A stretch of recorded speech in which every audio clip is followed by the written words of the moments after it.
Hey everyone, let's look at the Cambridge English Advanced Speaking Part 1 tutorial. Basically, what you need to expect, how it's organized, and how to maximize your result. What strategies are out there for you to get the best score possible. Here we go. In part 1, you are involved in a conversation with the interlocutor. So one of the Cambridge examiners who is going to ask you personal questions meant to get to know you, but also meant for you to ease into the exam frame. So it's a part in which the candidates are given an opportunity to relax a bit.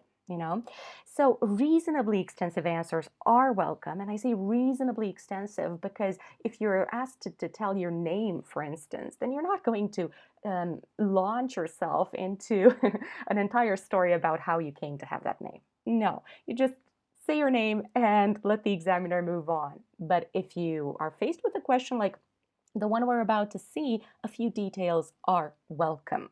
And let me tell you what I mean about that. So here's the question. Do you spend much time on social media?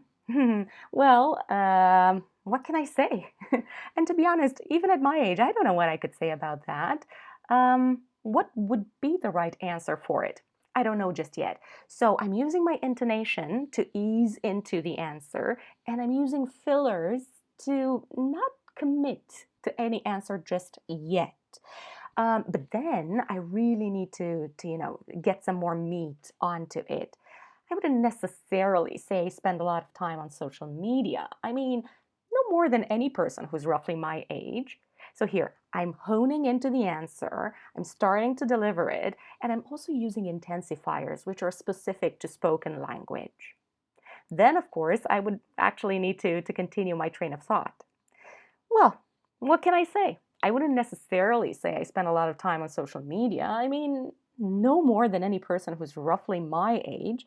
I like to keep in touch with friends and family, and social media apps make this very easy. Whenever I got nothing else to do, I just tap the app and see if anyone's tried to contact me. Or, in case I need to reach out to someone, I can do it at a moment's notice. No need for extensive intros as to why I'm calling, no beating around the bush. I have a question, I ask it. From this perspective, such apps are a real time saver.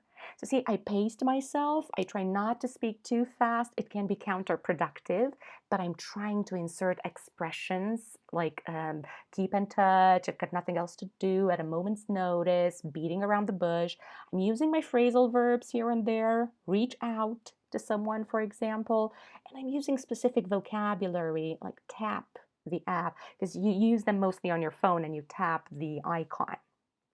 Okay, so I'm taking care of my vocab here and trying to make it as level appropriate as possible. But what I need you to take away from all of this is not just the vocabulary aspect, it's the whole package. Intonate your answers not just in part 1, anytime in the speaking test and in life, let's face it, intonation gives extra meaning to what we say. Use fillers. Nobody expects you to be a robot. If you don't know what to say on the spot, just buy some time. Well, what can I say? That's actually an interesting question to ask, and things like that. Use your expressions, phrasal verbs, and specific vocabulary as much as you can in addressing the question. And this is something I cannot stress enough. Make sure you're answering that question. Many students, maybe because of the fact that they're nervous, tend to digress and to stray away from the topic. Don't fall into that trap. Keep your answer on point. And use your intensifiers, which, let's face it, get an extra layer of flavor to our answer. Well, that's pretty much it on speaking part 1. Good luck with your exam preparation. Fingers crossed.